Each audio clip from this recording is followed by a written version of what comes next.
Hey, everybody. Thanks for joining me yet again for an opportunity to play with our thinking, play with how we see the world, with a goal of shifting something in our lives and in our businesses that can help us get more of what we want, help us create the outcomes that we want for ourselves and our teams and our families and our lives. So, today I want to talk about a topic of sunk cost. Now, it's a well known business term, something you've probably heard before, but here's a definition for you. It says in economics and business decision making, a sunk cost is a cost that has already been incurred and cannot be recovered. So, I want to explore this idea of sunk cost with you today. And really, what I want you to look at is where is it in your business?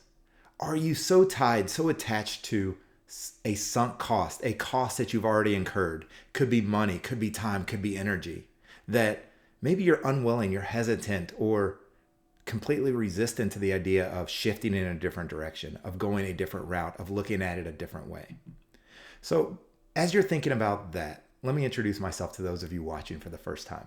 My name is Daryl Sweeney. I am a coach who works with people on all things business, life, and leadership. And this is what I do with my clients is we get in deep and we challenge our thinking. We make changes and shifts that create different outcomes, create different futures in our businesses and lives.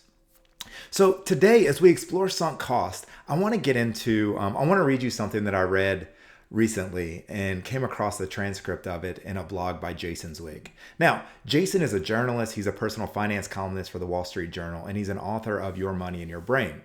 Now, he also was a contributor to a book by Daniel Kahneman called Thinking Fast and Slow. And in it, he starts to describe what it was like to work with Danny, as he calls him.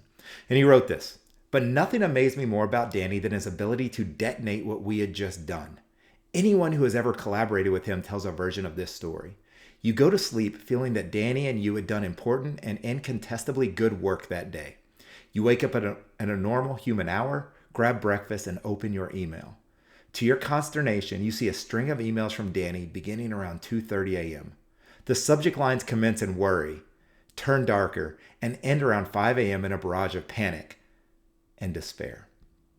You send an email asking when he can talk. You assume Danny must be asleep after staying up all night trashing the chapter. Your cell phone rings a few seconds later. I think I figured out the problem, says Danny, sounding remarkably chipper. What do you think of this approach instead?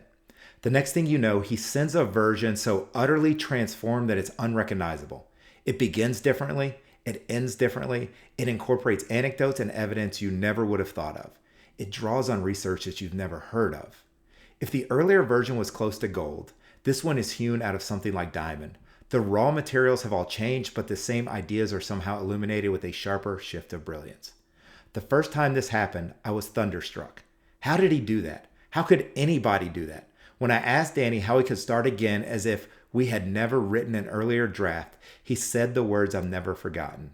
I have no sunk cost. I have no sunk cost. Where in your business would it benefit you to take a I have no sunk cost approach? See, for all of us, we're holding on to ideas that made a lot of sense when we had them, and then we started to execute them. Then we spent time and money on them. But the output or the outcome or whatever came out of that isn't serving us or our business today, but we're holding on because we look back and we thought of all that we invested to get here.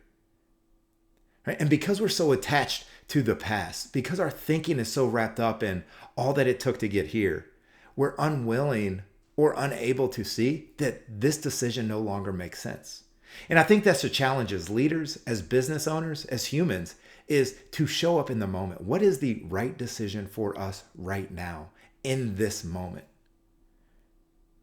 See, too often we're held hostage by something we'd already decided, by something we already did, and by something that we're not willing to say, hey, it didn't work out. It's time to move on.